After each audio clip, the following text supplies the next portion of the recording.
21st Precinct, Sergeant Waters. Yeah? Yeah? How many women? Well, what is it, a bargain sale there? What do they want? Yeah? Yeah? You are in the muster room at the 21st Precinct, the nerve center. A call is coming through. You will follow the action taken pursuant to that call from this minute until the final report is written in the 124 room at the 21st Precinct. All right. I'll send a car around there. Right away. Yeah. Okay. 21st Precinct, transcribed. It's just lines on a map of the city of New York. Most of the 173,000 people wedged into the 9/10 of a square mile between Fifth Avenue and the East River wouldn't know if you asked them that they lived or worked in the 21st. Whether they know it or not, their persons and their property is the job of the men of the 21st Precinct. The 21st, 160 patrolmen, 11 sergeants, and 4 lieutenants, of whom I'm the boss. My name is Kennelly, Frank Kennelly. I'm captain in command of the 21st. I was working my day tour, 8 a.m. to 6 p.m. The weather had turned exceedingly cold over the weekend, and for the first time, the men turned out in their winter overcoats. After the platoon marched out the front door, I went into my office to read over reports of occurrences in the command during the last 24 hours while I was off duty. Shortly after 9 o'clock, I walked out into the muster room, through the back room, and across the iron bridge into the station house annex, which houses the cells where prisoners arrested in the precinct are held until taken to court. According to procedure, and in the company of Patrolman Bailey, the station house attendant, I made an inspection of the cells to see that they were clean and supplied with paper drinking cups, towels, and so forth. After I concluded this inspection, I returned to the back room and headed toward the muster room where a heated discussion was going on between the desk officer, Lieutenant Gorman, on the one hand, and several women on the other. Now, please.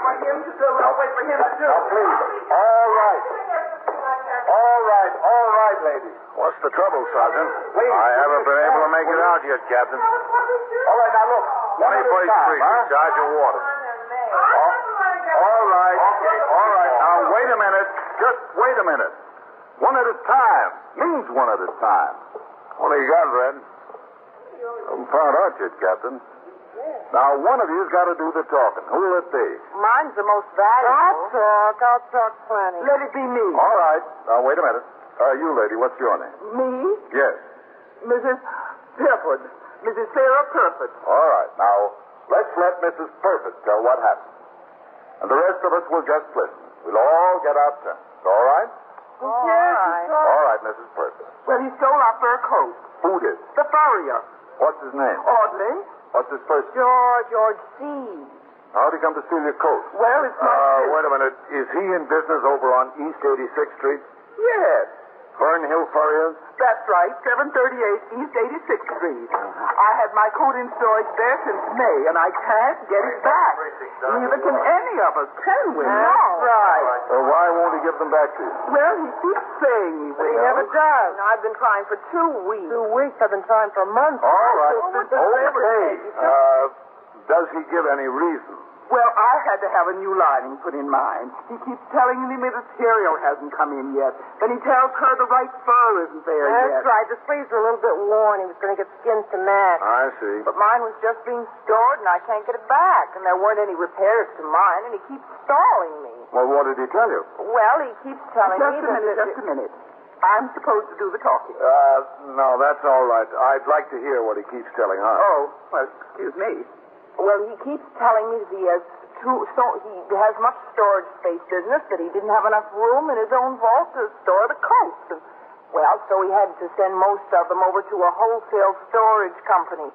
And mine's not back yet. Well, maybe he's right. Maybe he's just having a hard time getting the work out. Oh, no, it's nothing like that. Are the three of you friends? No, we don't know each other, do we? No. You see, we were at the store this morning, and he didn't open up. It was 9:30 and he didn't show up. There were the 3 of us and 10 other women waiting for him. We all had coats in there being fixed or stored or something like that, and we got to talking. We found out that he'd been stalling all of us. Stalling us for weeks about our coats. Anyway, I said I was willing to do something about it. I was the one who said it. It doesn't make any difference who said it.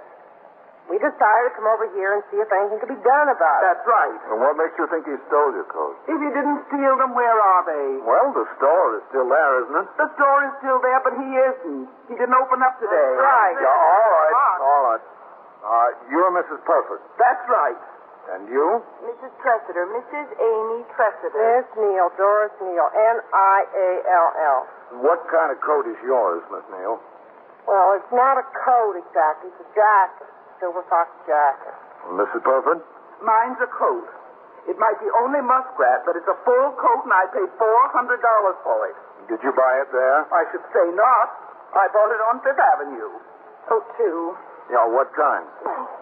Honey, you don't seem very excited. If mine was a mink coat, I'd be over there with an axe. Well, you don't accomplish anything by getting excited. That's right. Mink coat, and I'm screaming about a lousy silver fox jacket. Besides, my husband said that if I didn't get the coat back today, I should report it to the police and then call the insurance company. Oh, the insurance company. I knew there must be a reason she wasn't excited. Well, I don't have any insurance, and I want my coat back. Well, who said I didn't want mine back? What are you worried about if you got insurance? I like my coat. All right, I want it back. Okay.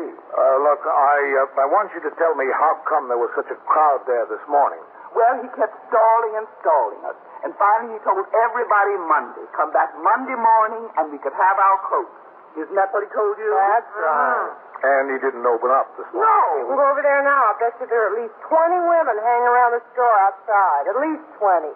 There were at least 10 there already when we decided to come over here. Is that right? Yes, that's right. About 10, including ourselves. Besides ourselves. Miss Tressiter, did you store your coat there last year? Well, no, I didn't. I don't think he's been open that long since stored coats last year. Yes, he has. I stored mine there last year. And you didn't have any trouble getting it out in the fall? No trouble at all. I brought in the receipt and he gave it to me. He was just as nice as you please. He was nice. He was a very nice man. Get any compliments out of me, I'll say that. But what we'd like to know is what can be done about it. Well, in the first place, there's no evidence yet that he stole any of your furs. Well, I'd like to know what you call it. Well, he told you to come back on Monday. Well, today's Monday and we were back. Where was he? No place in sight. The store was locked up tight. Lieutenant, would you get the card out of the business house file? That's final Fourier, 7380 State 6. Yes, that's right. And his name is Audley. George Yes, I Audley. know. What's that going to do? Well, I want to see if he's opened up yet. Well, you can count on it. He hasn't. When did you take your coat in to be stored, Miss Tressiter? In May. Oh, wait a minute. I've got the store's receipt right here in my bag. Here, May the 3rd. What value did you place on it? Well, we paid $4,000 for it. $4,000? Of course, that was nearly 2 years ago, and it will be 2 years Christmas. It was a Christmas gift for my husband. This Christmas, somebody should give me a husband like that. There it is, Captain. Yeah. All right, bring over to the store. He's not going to be there. Take my word for He it. can try, can't he? Sergeant, bring it out on here. Yes, sir.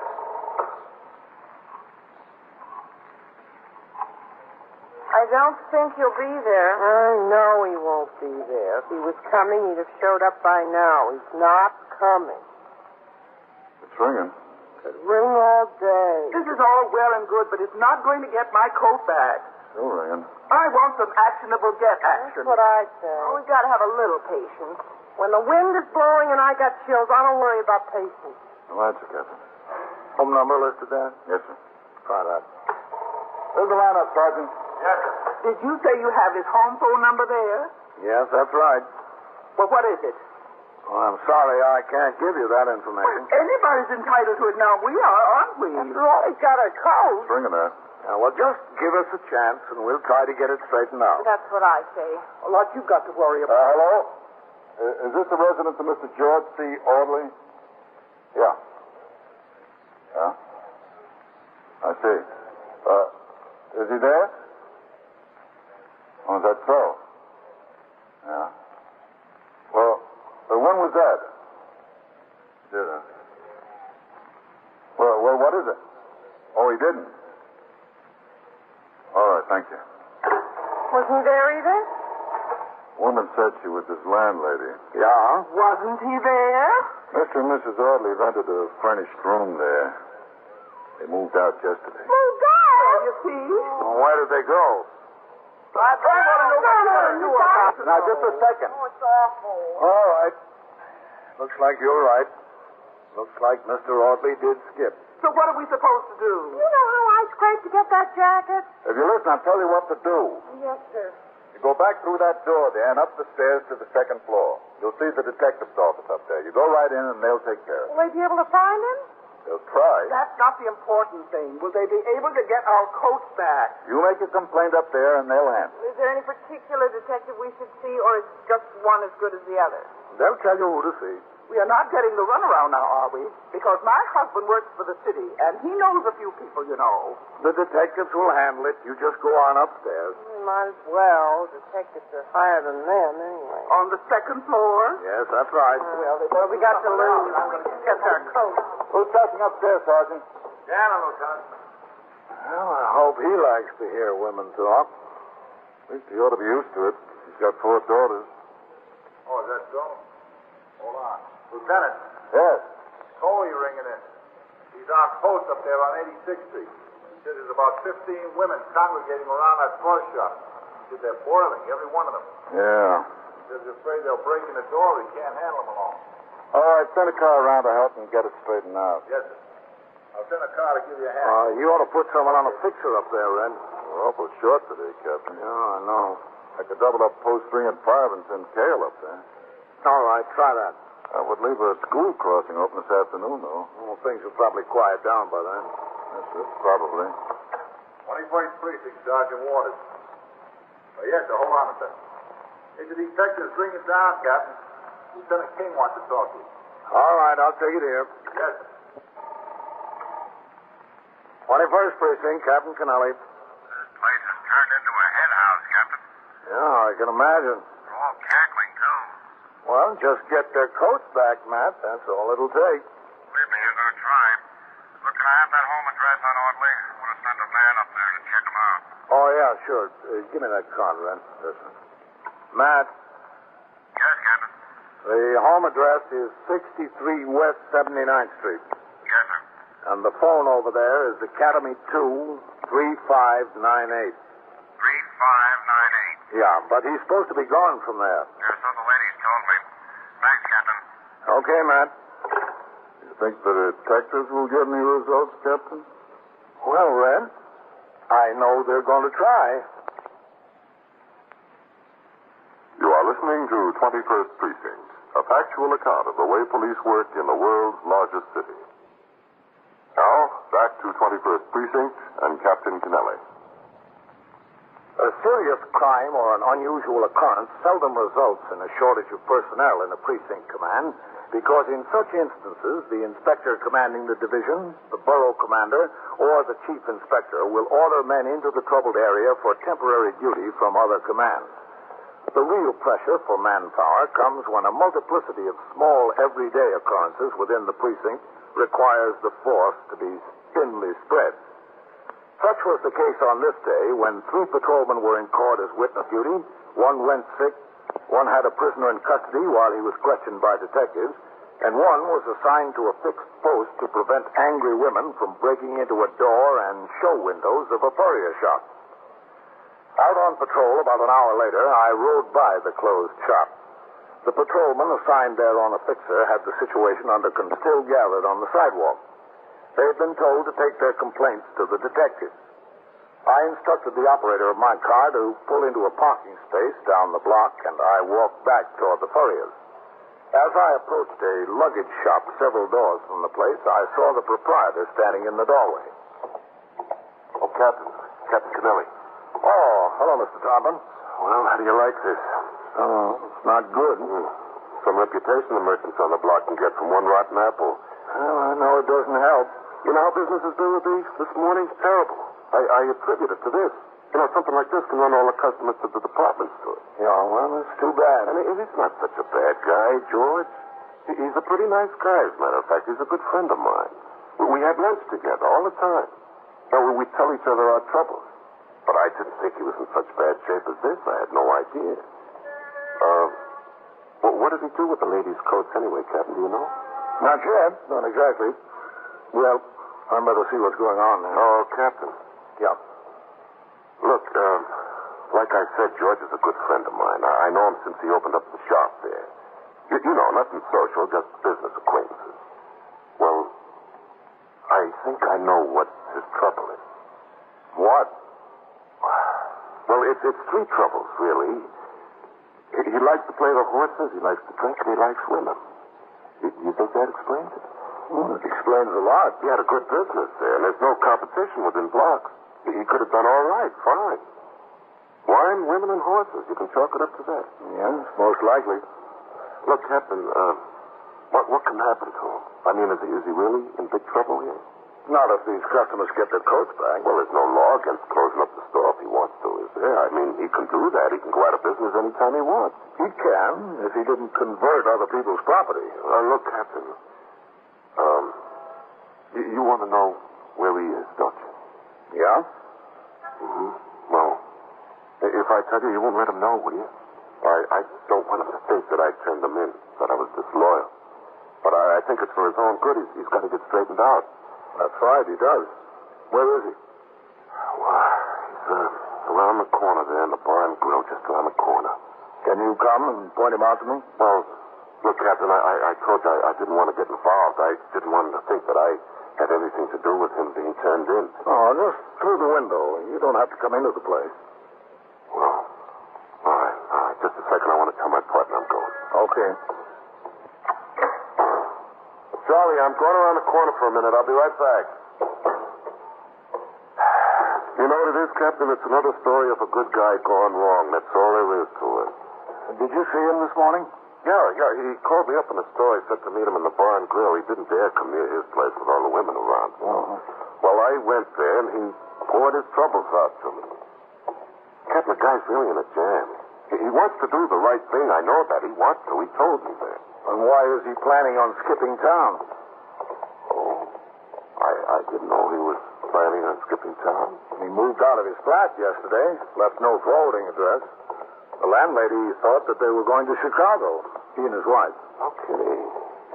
He never told me that. Oh, there's the place right down there. Going to Chicago, huh? That's funny. You never told me that at all. Well, it might not be so. We don't know it for a fact. Look, I don't want to go in there, Captain. I don't want him to see me with you. All right, we'll walk by the place once. Straight by it. Mm-hmm. You look inside and tell me if you see him. All right.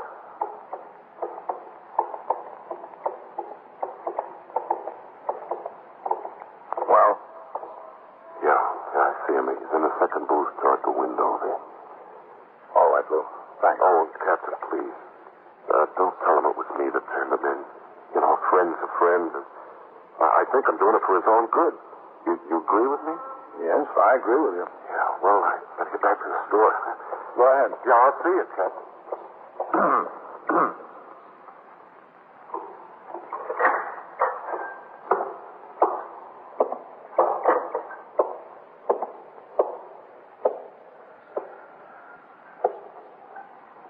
Mr. Audley? Oh. Hello. You're the Mr. Audley that runs the Fernhill Furriers? I'm the Mr. Audley who did run the Fernhill Furriers. A lot of women are looking for you. I know it. I know they are. Shame. It's too bad. I think you better come with me. Not to the store, huh? You're not going to take me over there? No, to the station house. That's good. Any place but the store. Care to have a drink before we go? No, thank you. Now, there's one last gulp in this. You mind? Go ahead. Thanks. Well, you know, you dread the day. You know what's going to happen, but you dread the day. Not like that at all. It's a big relief when it's all over. Into my car without his being noticed in front of the shop down the block. En route to the station house, he began to tell me of his troubles. He continued as we got out of the car, walked up the front steps and into the muster room. Everything went wrong. Nothing went right.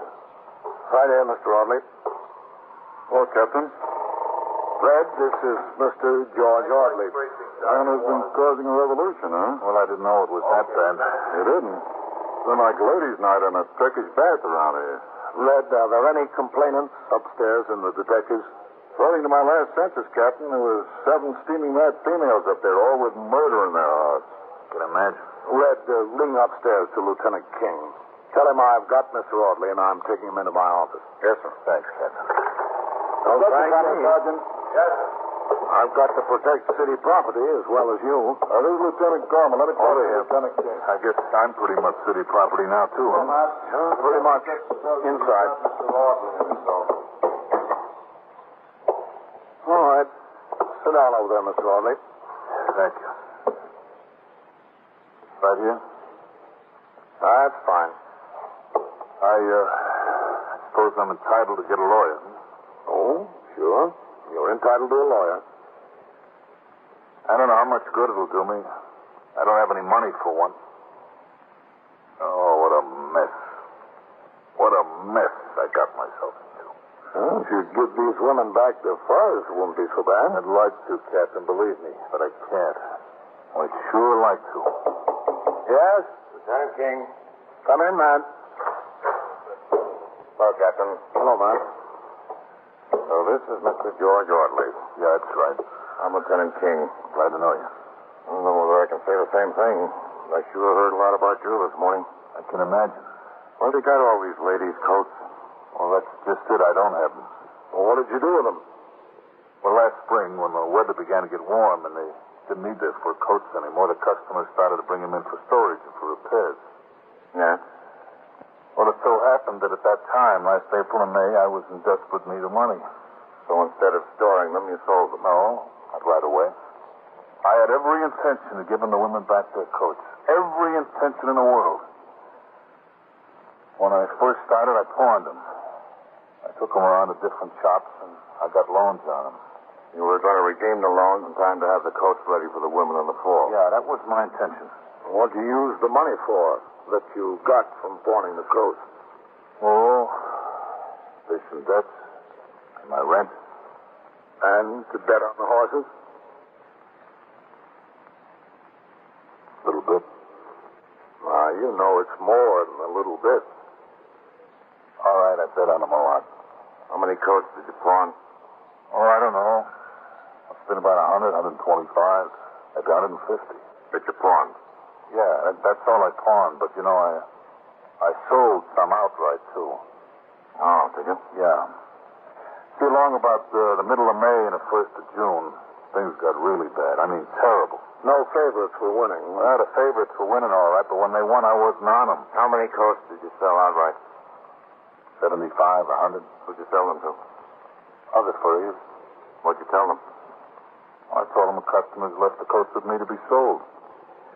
Or that they had traded them in on something else. The other furriers and I negotiated a price, and they bought them.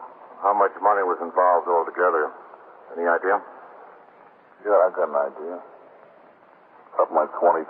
How much do you have left? About 500. 500 out of 20,000. That's the way things go. Things sure went pretty bad as far as you were concerned. Sure did. But I had no intention of taking anything from anybody. I didn't want to cheat those women, honest. I didn't want to sell their coats. It was just a situation that I found myself in.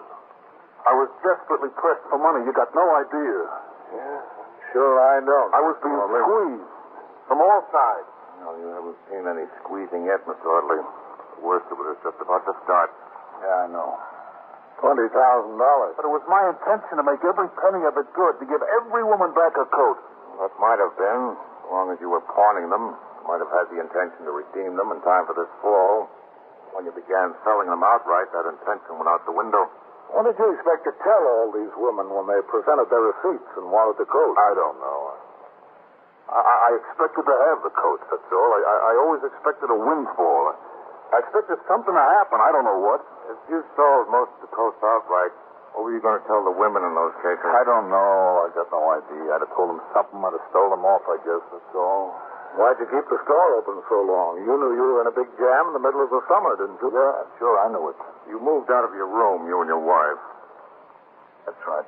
Where are you staying now? Well, we don't have a place. Where's your wife? She's at a friend's house out in Kew Gardens. Where were you planning to stay tonight? Well, we hadn't really... True that you were on your way to Chicago, but you were leaving today. How'd you find that out? Isn't it true? Yes, it's true. Well, if you were going to skip, why didn't you really skip? What did you come back to the shop for and sit in the bar around the corner from it? That's another story. Well, I'm sure we'd like to hear it. All right, if you'd like to hear it. See, my wife was packing yesterday. Naturally, she's a little upset about this whole thing. Naturally. As much as me. So we were packing. To go to Chicago? Yeah. All of a sudden, she reminded herself she didn't have her coat. Her own fur coat? Yeah. The 3/4 length mink coat. Wild, Canadian. I made it for her about 3 years ago. So she said, "Where is it?" I said, "Honey, it's in the vault down at the shop." So immediately she got suspicious. She accused me of selling it or pawning it along with the rest of them. I said, "Honey, I wouldn't do that to your coat. I wouldn't do that at all." She didn't believe me. And it is, they're honest. It's in the vault down there. I wouldn't do a thing like that to her. It's my wife. I wouldn't sell her coat. It's the only one you didn't sell, huh? No, there's a few I didn't sell. But I didn't sell hers. I didn't pawn it. It's really in the vault down at the shop. But she didn't believe you. No. No, she was sure I sold it. So she said either I go to the shop and get the coat or she don't go to Chicago with me. And that's why you were hanging around the neighborhood in the bar. Well, of course, I couldn't go near the shop. I couldn't get into it with all those women around there. And I couldn't go get my wife until I had her coat. Guess I'd been better off if I'd have sold it. It was brought $1,500, maybe $2,000. 21st Precinct, Captain Kennelly. Captain, one of the women must have saw Mr. Ortega go into your office. The word's out. They're all out in the muster room now. They're crying for blood. How many? Oh, 7 or 8. All right, thanks. Well, they found out you're here, Mr. Audley. There's a delegation of women right outside that door. There is, huh? Yes, there is. Well, might as well face the music. Take my word for it, Mr. Audley. It's not going to be music. 21st Precinct, Sergeant Waters. Yeah? What's the trouble? And so it goes. Around the clock, through the week, every day, every year. A police precinct in the city of New York is a flesh and blood merry-go-round. Anyone can catch the brass ring, or the brass ring can catch anyone. 21st Precinct, transcribed. A factual account of the way the police work in the world's largest city is presented with the official cooperation of the Patrolmen's Benevolent Association, an organization of more than 20,000 members of the Police Department, City of New York. Everett Sloane in the role of Captain Kennelly, Ken Lynch as Lieutenant King, Harold Stone as Sergeant Waters. Featured in tonight's cast were Santos Ortega, Mandel Kramer, Larry Haynes, Susan Strong, Elspeth Eric, and Gladys Thornton. Written and directed by Stanley Niss. Produced for CBS Radio by John Ives. Art Hannah speaking.